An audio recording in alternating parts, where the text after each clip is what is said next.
علم معلومة واحدة قائمة على تقوى الله، إتقان العمل، خير من تتدبر هذه الكلمة وتتفحصها وتتمحصها وتعي ماذا تسوي.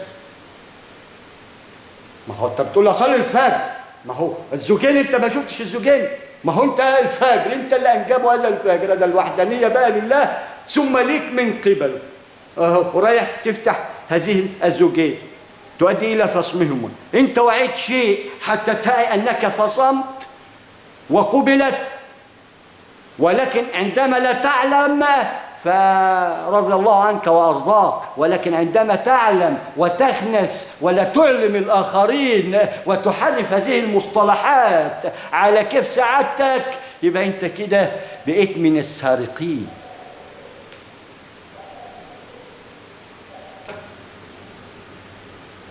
هذه الأربعة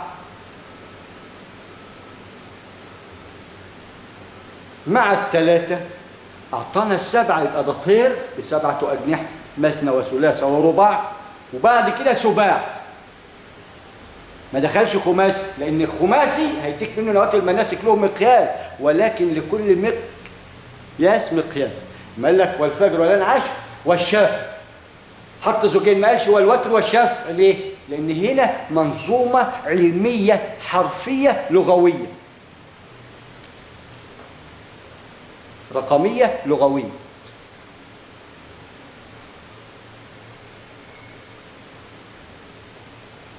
يبقى عرفنا 4 أيام و3 المقياس الذري اللي أقام عليه هذا الظل ادانا 7 المساء. ده في 4 عندما تجمع إلى أن تعي أننا الجمعة يوم الجمع، وارتقى في 7 ارتقى 7 وهو الثامن كارتقاء، خلاص أنت فاهم. وبعدين ده هو قلنا في برق البصر ومقاييس لك أنت بداية وهو لا نهاية، وهو من وضع لك البداية حتى لا تنسى هذا المقياس من خلال الغار اللي انت هتطلع منه، وكان لك مقياس ولن تتدبره. لما غار؟ لأنه غار في وادي غار بمقياس 60-70 فوق 70، ولكن لا نتدبر المصطلحات حتى نعي مشاعر مناسك. فاقدين المقياس، كيفية القشعريرة ازاي؟ إلا إذا كان بالفطرة لمن أنعم الله عليه ويريد أن يفطر بهذه القشعريرة حتى يحرم جسده على النار، والجسد يشكل في يوم ما النفس اللي هتنعم، لأن هيبدل هذا الجسد بجسد من نور، كما بدل هذا الجسد من تحلب إلى خير ما خلق. يكون لنا مقياس الوسطي.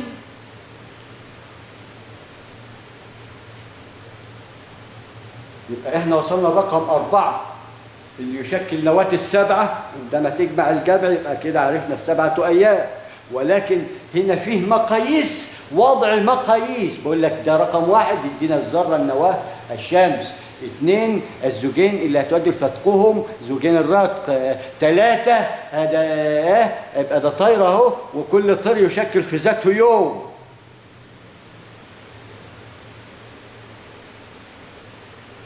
وذرة ومقار كله.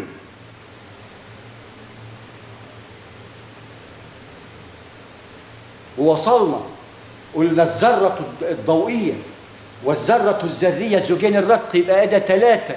رقم 4 ادانا الرباعية اللي مخلوقة من الذرة، أي 4 أيام. رقم 4 ادانا الطير اللي ب4. يبقى رقم 3 وضحناه لك على كيفيته في الزوجين اللي خلق منه آدم، هذه المكونات وهذه المكونات من أول الحرف والرقم اللي يشكله خير هذه الملائكة الدالة بمقاييس مجهرية. 5 هنا يدينا نواة ذرة الحديد، لأن 4 قلنا خلاص استوى هذا المثلث انشطر، أدى إلى 4 أيام سنراهم يوم الأرض القائم على الزوجين لأنها منجبة لكل الأزواج، و3 اللي هو الطير اللي هيمسك الديانات، لأن المثلث هو اللي من سيعقل وينطق ممن قبله وممن بعده من خلال هذا الخلق القائم على نواة التكوين.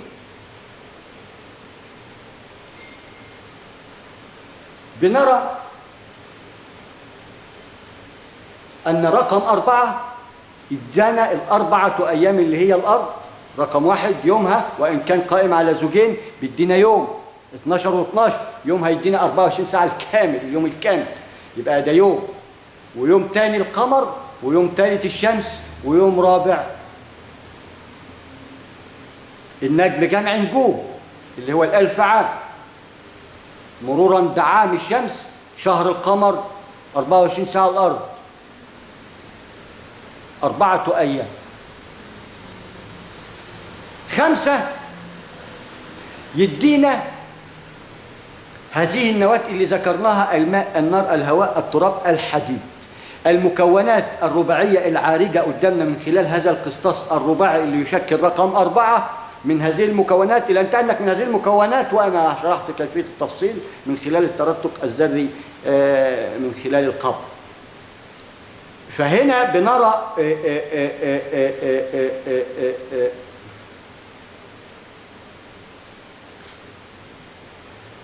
رقم 4 يشكل لنا ال4 أيام والمكونات الذرية اللي بتعرج حتى تجوب هذه الأيام إلى أن تنتهي باليوم الألفية، ال1000 عام اللي هو يشكل النجم، تعود ذرة الحديد، لأن المكونات ماء، هواء، نار، تراب، ال4. وأعطانا لنا لهذه ال4 مقاييس ذرية هذه ال4 أيام الدائبتين ومتجددتين من خلال دفع الذات بتغذي نفسها بنفسها، والأم المنجبة هي من تغذي هذه الأنفس إلى أن تعي كيفيتها وتكاثرها. وشرحناه برضه، ولكننا في ال4 المواد الذرية: الماء، النار، الهواء، التراب. يعرج هذا المثلث الرباعي، هو مثنى وثلاثة ورباع، أي هذه ال4 أيام تعبر هذه الذرة، هذه ال4 أيام تعود حديد، تؤدي الرقم 5 التكتل. يبقى هذا الحديد اللي أدى لتكتل هذه البقعة المباركة. وبنرى أنها زلزال، أي زلزلة كونية من خلال الزرعة اللي هي تشكل مقياس الذرة. عندما تشق الأرض شقة وتزلزلها بمقياس ذري، أنت غير قادر عليه عندما تعمل معادلة نسبية بالمعادلات بتاعتك. يبقى ادي زلزالة إلى أن ترى الصفائح التكتونية عندما يحصل ضغط حراري مؤدي إلى انفجار، بيؤدي إلى زلزلة القشرة الأرضية اللي احنا عايشين عليها. سبب تكتلها الذرة الخماسية اللي هيوضعها لنا ليها مثلث سيدنا محمد، مقياس ال5 صلوات إلى أن تعي ال50 بقانون الذرة ولخصت الذات.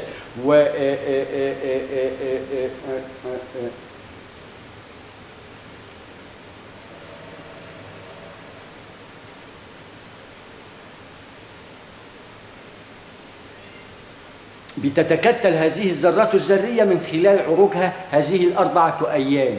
يبقى هذه الذرة القائمة على 3 اللي نشأت من ذرة النار وزوجين الرطب، على ما بتوصل جه رقم 4 شكل لها الرياح اللي هو هيحمل ويؤدي إلى الدوران، حتى تعي أنه ذهاب وإياب، ميمنة ميسرة، أعلى وأسفل، أزواج أزواج أزواج، لأنها منجبة من هذا الفجر اللي يشكل 1. وبنحكي في أرقامه اللي تشكل نواته ك1 صلب يتضرب في الحيط ما يردش وما يتنالش، عشان ايه ده وكله في الترللي.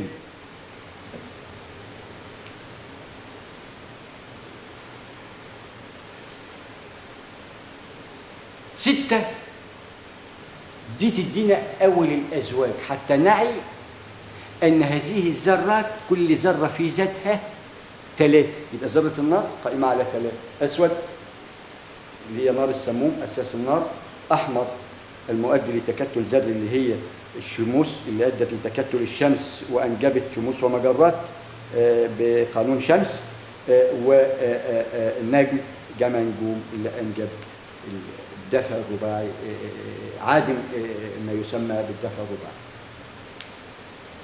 يبقى ادي رقم 5 عرفنا ان هو المناسك والنواة الذرية واللي بني منها ال5 مناسك وفيها ال5 فروض، وعرفنا المناسك المثلث الخماسي رقم 6 يدينا أول الأزواج، وكنتم أزواجا ثلاثة.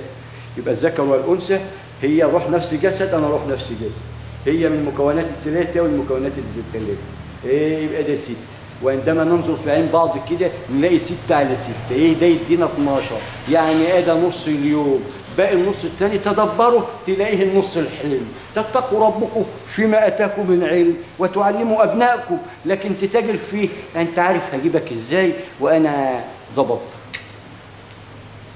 حرام الغسيل ما بيخلص، اصلها نواه وضعت تسمى نواه البلطجه، ينشق منها حرام الغسيل، حرام العلم، حرام الحله، اهو كلها سرقه مقنعه.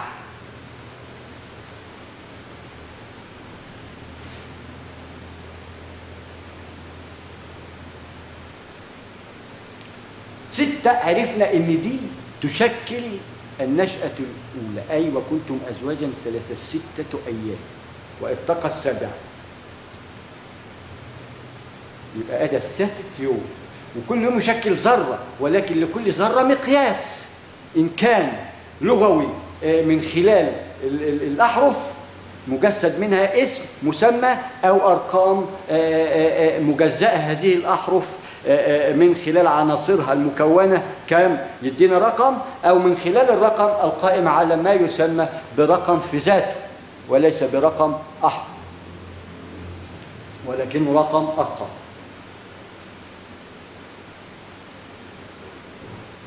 يبقى عرفنا 6 كيفيتهم، إن هي أول الأزواج، لأن دي نواة الأزواج، ولكن أول الأزواج بتدينا في 6. ليه؟ لأن رقم 2 ده هنعدي عليها يدينا أزواج أزواج أزواج أزواج. أول الأزواج تكمن في 6 اللي هي وكنتم أزواجا ثلاثة، حتى إما تيجي تجمعها تلاقي 3 و3 6، تقوم تنبهك إن الاثنين دي هي أم الأزواج، ولكن أعطاك لها مقياس بعدها حتى تعي ما قبلها وما بعدها، لأنها تشكل أيام، وكل يوم دال على ما قبله من خلال العلم الزمني أو الذري أو الضوئي.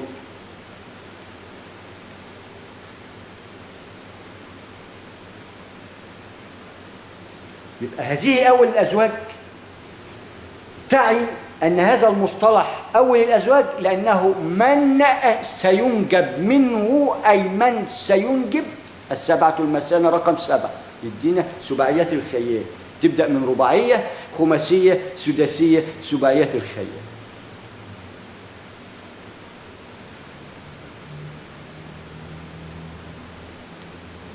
هنا بقى رأينا 7 رقم 7، ما احنا عرفنا لكل مثلث 3، ما احنا عرفنا ان النار اسود نار السموم، احمر تكتل ذري، ابيض مدار النجم، يبقى اسود احمر ابيض. بص لعود الكبريت ترى هذا المقياس، في عود الكبريت ترى اسود الماده الاقوى واشرس عنف، يليها الاحمر تكتل الذري، الى ان تديك رؤيه ترى ماذا سيأكلك، وأبيض تحسبه نور وهو نار. ده كمقياس شعود الكبريت يشكل لك مقياس. شوفوا كده يوريك نواة الظل، يقول لك أيوة أنا نواة الظل وأشكل لك النار، وصدقت الآية لترونها عين اليقين، ووضع لها مقياس، وأنا مقياس أولي تدبرته مؤدي للا نهاية من خلال استخدامك له، إن كان في الخير أو الشر. ولكن اعلم إن كان خير فسترى، وإن كان شر فأنت اللي من ترى، لأنه مقياس ولا بد أن تعيه حتى لا تقع في الآية، أي في نص الآية. لأن تعي أنك القرآن وبداخلك ما نشرحه الآن، لأن واحد انتصر قائم على 3 روح نفس جسد ومثلث فاعل ومفعول رد فعل. ويا أخي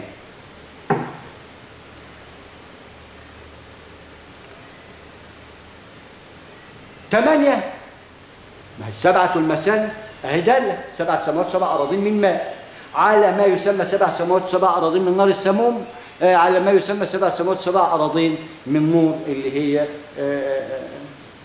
احنا حكينا دي وكنتم أزواجا 3. يبقى ده اهي 6 أول الأزواج حتى تعي كيفية ثلاثيتها، حتى تديك السداسية 6 على 6 ترى السبعة المثاني. تعملها كده عين فوق الميمنة ولا الميسرة، العين دي لفوق ولا لتحت، والله اقلب براحتك. ليها نظام وأبعاد وحسب بقى، واعلم إما تتنام في المضاجع يمين وشمال احسب الكيفية والرؤية والقائمة، وإما تنتصب يا أخي ده ليها حسابات نورانية حتى تعي أنك من نور تسعى على نور في نور ولا تعي أين نورك. جاي المفروض تدور عليه، وأعطاك مقياس ذرة بعتها في السوق ببلاش، وهي مقياس لك تشكل بداية اللانهاية نور على نور. أين ذهبت منك هذه الذرة اللي تشكل لك مقياس؟ أين ذهبت؟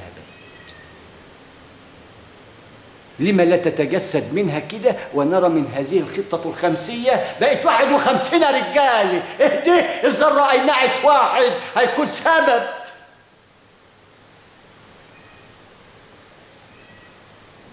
وهذا الواحد له مقاييس من خلال الوحدانيات اللي بنستلمها بقانون واحد، لأن الواحد ده مقياس الآن لا تعي عن بدايته ونهايته شيء.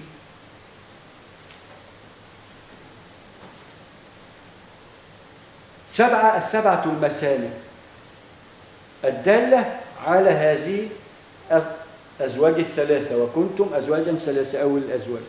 ادتنا هنا ولكن تعرفها هنا أول الأزواج حتى تنتبه إن هي دي أول الأزواج اللي هيتجمع عددها، علشان تاخد بالك من اللي فاتتك رقم 2 في أي من علم تعلمه في 6، لأن أنت ما خدتش بالك برضه من زوجين الأربعة، ما أنت برضه خلي بالك دي أيام و6 وارتقى في السابع، عشان تعي ان 7 6 ازاي والسبعة ازاي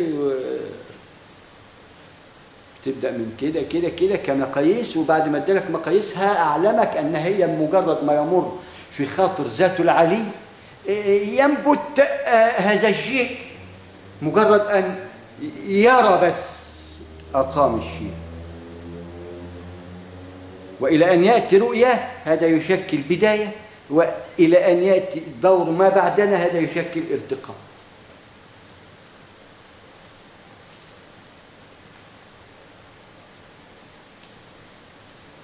ثمانية أعطانا ما يسمى الثمانية أبواب. 7 سماوات يشكلوا 7، إلى أن تعمل 7 مقياس. هي الأول مثلث أهو، في بقى هتعي بعد كده، يبقى ده المكونات من خلال النواة.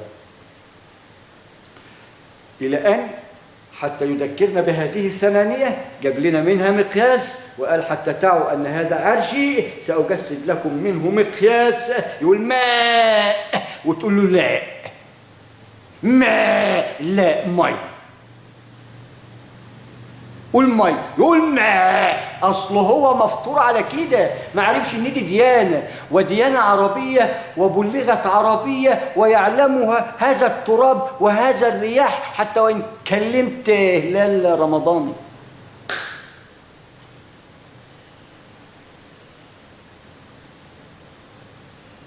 جسد من هذه الثمانية أبواب، وبابه مش زيك كده باب حديد ويفتح وفي بوابين، لا ده بابه مفتوح واسع لا نهاية له، ولكنها مقادير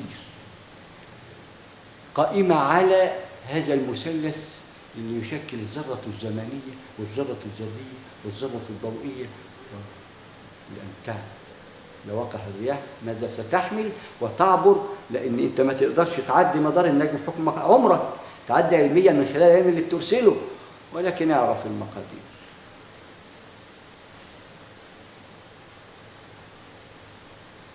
يبقى هنا عرفنا رقم 8 كثمانية أبواب يشكلوا حملة عرش للرحمن، ووضع لنا مقياس. وهناك فرق بين الخالق والمخلوق.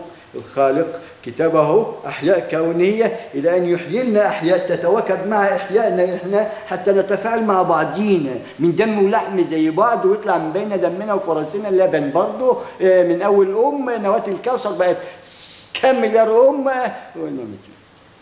ونقول هو فين نار الكوثر؟ ما هو ده مقياس منه ايه؟ له بدايه موديه لا نهايه في خيرات هنا. فما بالك خيارات هناك. انت شفت اللي هنا اساسا علشان تقيم عليها مقياس، والا كنت مريت بهذا الواحد اللي به العشره الممله في الالقاء والشرح مني عليكم، ولكن انا اسف. لابد من كده حتى نعلم الجميع. الاخ اللي قاعد يلعب ضمنه يعلم، الاخ اللي قاعد يلعب شطرنج يعلم، ما نعلم احسن ما لا نعلم.